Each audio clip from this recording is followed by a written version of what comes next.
नमस्कार दोस्तों।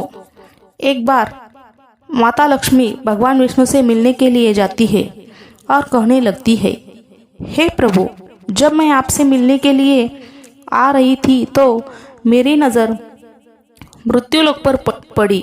वहाँ मैंने देखा कि 3 स्त्रियां जो आपस में सहेली थी, उनमें से 2 स्त्रियां विधवा होकर के दुखी जीवन जी रही थी, जबकि एक स्त्री सुहागन होकर के अपने पति के साथ सुखी जीवन जी रही थी।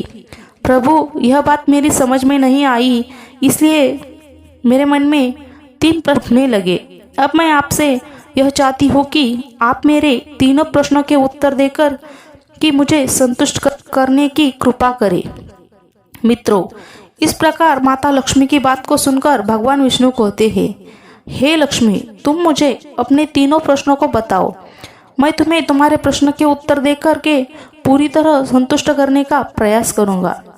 अब माता लक्ष्मी कहती है, हे प्रभु, मेरा पहला प्रश्न है कि कौन सी स्त्री समय से पहले विधवा हो जाती है।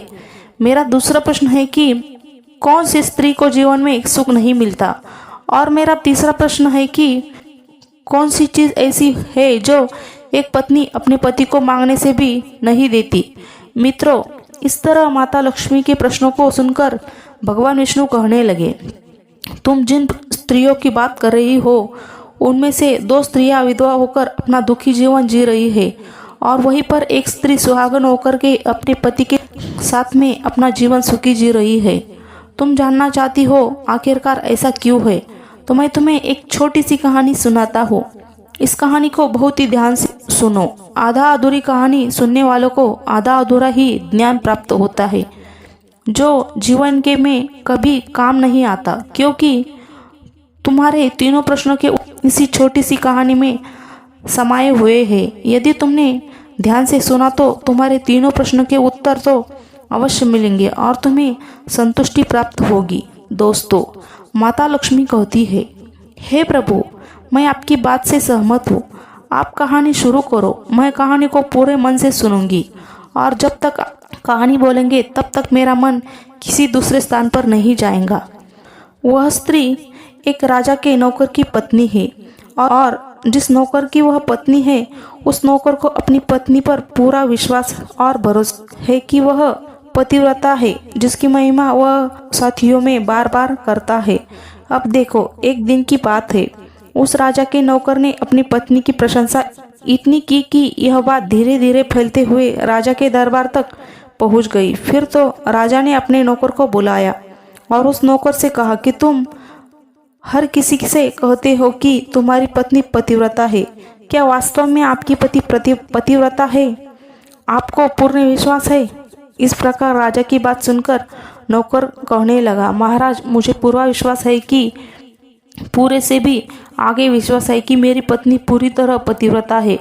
आप इस समय पर राजा का महामंत्री कहने लगता है, यदि मैं तेरी पत्नी का पतिव्रता धर्म खंडित कर दूं तो तुझे क्या सजा मिलनी चाहिए? फिर नौकर ने कहा, यदि तुम मेरी पत्नी का पतिव्रता धर्म खंडित देते हो तो महाराज, मुझे फांसी लगा देना।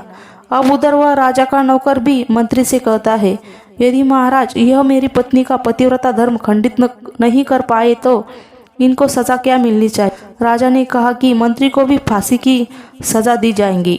फिर भगवान विष्णु कहते हैं, लक्ष्मी, मंत्री ने स्वीकार कर लिया और नौकर ने पूछा कि क्या वस्तु लाए जिसे तू मानी कि मैं तेरी पत्नी का धर्म खंडित करने में सफल हुआ?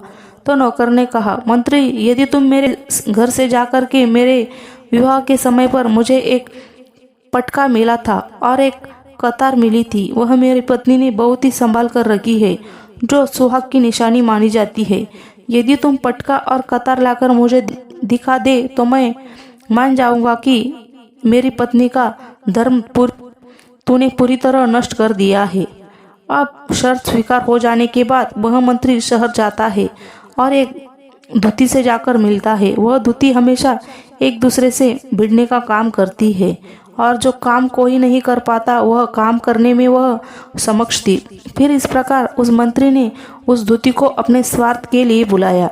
द्वितीय से कहा कि देखो, इस नाम का एक व्यक्ति है, एक व्यक्ति उससे मेरी शर्त लगी है और फिर उसने उस शर्त के बारे में उसको सारा सब कुछ बता दिया। फिर वह कहने लगा कि तू कैसे भी करके उस स्त्री से मेरा तुझे जितना धन चाहिए उतना मैं दूंगा। इस प्रकार मंत्री की बात सुन के दूती कहने लगी, भाई उस औरत के बारे में बात मत कर, वह औरत पूरी तरह से पतिव्रता है।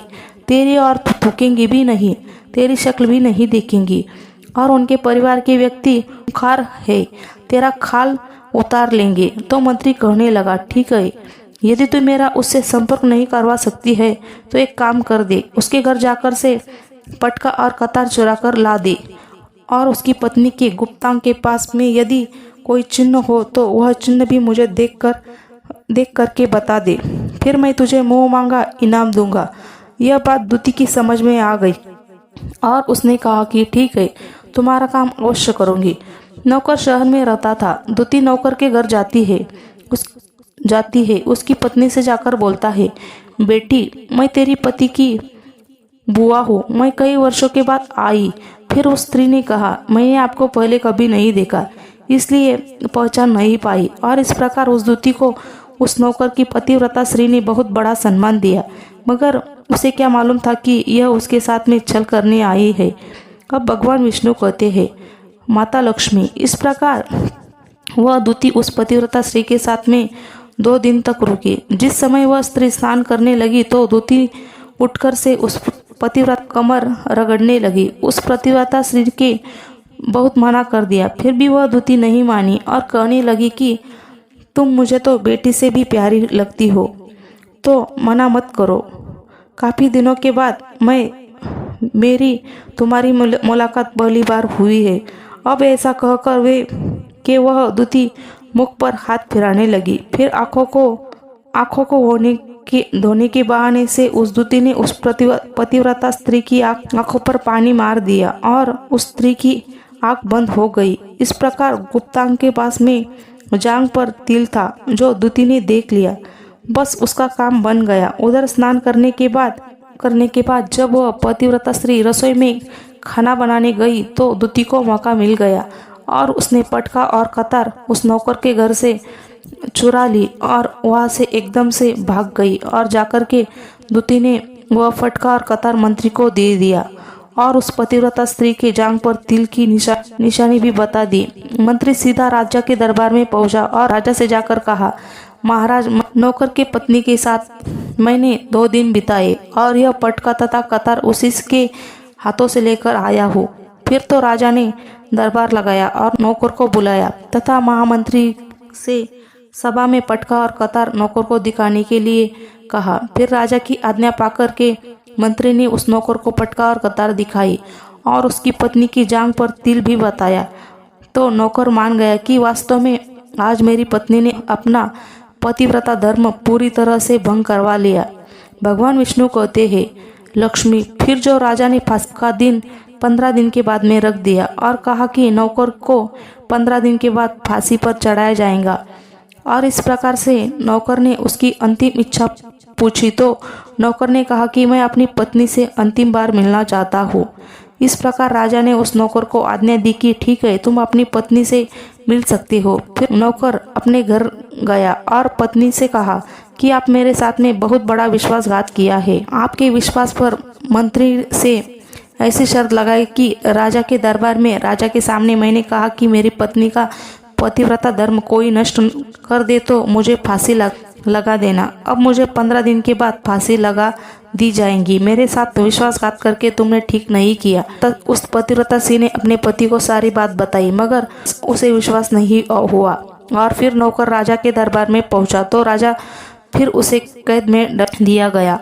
अब उधर नौकर की पतिव्रता धर्म पत्नी ने परमात्मा को याद किया, अपना भेष बदल कर राजा के दरबार में गई और राजा से नाच दिखाने की आज्ञा मांगने लगी, क्योंकि वह स्त्री बहुत ही सुंदर थी और उधर राजा शौकीन होते हैं। इसलिए राजा ने आज्ञा दे दी कि सभी मंत्री आदि उपस्थित होकर से इस सुंदरी का नाच करवाने की पूरी व्यवस्था करी।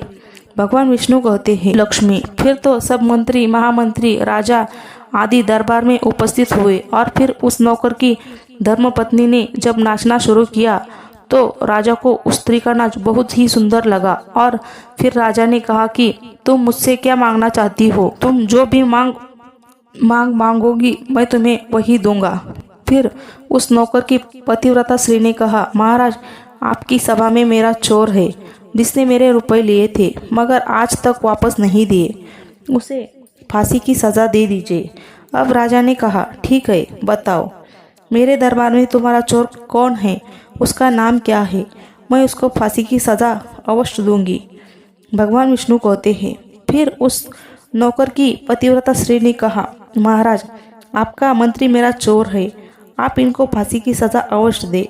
अब उधर जैसे ही मंत्री ने सुना कि यह सुंदरी मुझे अपना चोर बता रही है तो मंत्री कहने लगा, महाराज, मैं कसम खाकर कहता हूँ कि मैंने इसका कभी कुछ नहीं चुराया है, मैंने इसे आज तक कभी देखा ही नहीं है, तो मैं चोरी कैसे कर सकता हूँ? आज तक इसकी शक्ल ही नहीं देखी। अब भगवान विष्णु कहते हैं, लक्ष्मी, जैसे ही मंत्री ने कहा कि मैं सुंदरी की आज तक शक्ल नहीं देखी तो वह सुंदरी कहने लगी, महाराज, यह मंत्री मुझे जानता है, तो आप इससे यह पूछो कि यह पटका और कतार कहाँ से ले आया था। मैं उस नौकर की पत्नी हूँ जो आपके यहाँ पर नौकरी करता है और आप मेरे निर्दोष पति को फांसी चढ़ाने वाले हैं।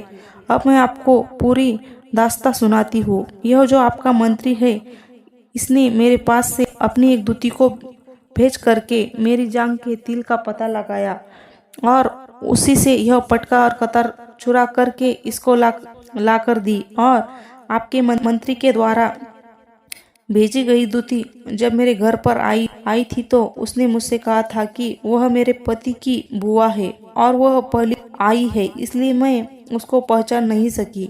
और महाराज, जिस प्रकार मैंने उस स्त्री को अपने यहाँ पर बहुत बड़ा सम्मान दिया और अपने घर पर उसके ठहरने की व्यवस्था की और इस प्रकार उस नौकर की पतिव्रता स्त्री बात को सुनकर राजा ने दूती को बुलाया। फिर उस दूती ने राजा को सारी सच्चाई बता दी, जिससे राजा ने उस नौकर को ही रिहा कर दिया और मंत्री को फांसी पर चढ़ा दिया।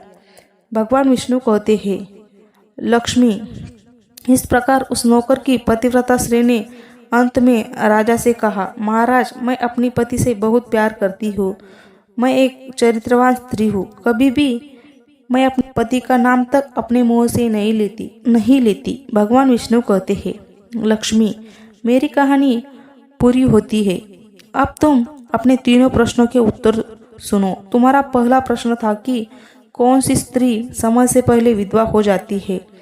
तो जो स्त्रियां अपने पति का नाम लेती है वह समय से पहले विधवा होती है, क्योंकि पति का नाम लेने से पति की उम्र कम हो जाती है और समय से पहले ही उनके पति की मृत्यु हो जाती है। जो स्त्रियां पति का नाम लेती है वो समय से पहले विधवा हो दुखी जीवन जीती है। बस यही राज की बात है कि तुम जिन 3 सहेलियों की बात कर रही थी उनमें से 2 विधवा थी और एक यह नौकर की पत्नी थी जो पतिव्रता स्त्री थी। यह पतिव्रता स्त्री कभी भी अपने पति का नाम मुंह से नहीं लेती और उधर वह 2 स्त्रियां जो विधवा होकर अपना दुखी जीवन बिता रही है वह हमेशा पति का नाम लेकर ही बुलाती थी, जिसकी वजह से उनके पति की उम्र कम हुई है और फिर वह दोनों स्त्रियां समय से पहले विधवा हो गई और आज वह दुखी जीवन जी रही है। इसलिए कभी भी स्त्रियों को अपने पति का नाम अपने मुंह से नहीं लेना चाहिए। अब तुम्हारा दूसरा प्रश्न है कि कौन सी स्त्री को जीवन में कभी सुख नहीं मिलता। तो समझ लो, जो स्त्री पति के बिना अनुमति के किसी तीर्थ स्नान या उत्सव में जाती है उनके जीवन में कभी सुख नहीं आता।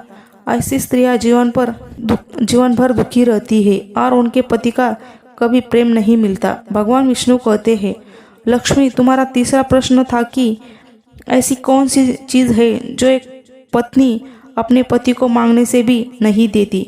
तो समझ लो, वह चीज़ गाली है।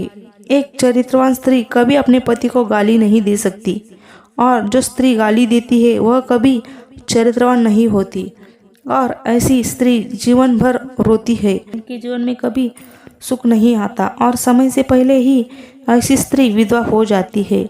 दोस्तों, इस प्रकार कहानी सुनाने के बाद में माता लक्ष्मी पूरी तरह से अपने तीनों प्रश्नों से संतुष्ट होकर कहती है, प्रभु, वास्तव में जो स्त्री चरित्रवान होती है वह कभी दुखी जीवन नहीं जीती है, क्योंकि ऐसे घर में लक्ष्मी का सदा वास होता है और वह घर धन धान्य से हमेशा भरपूर बना रहता है।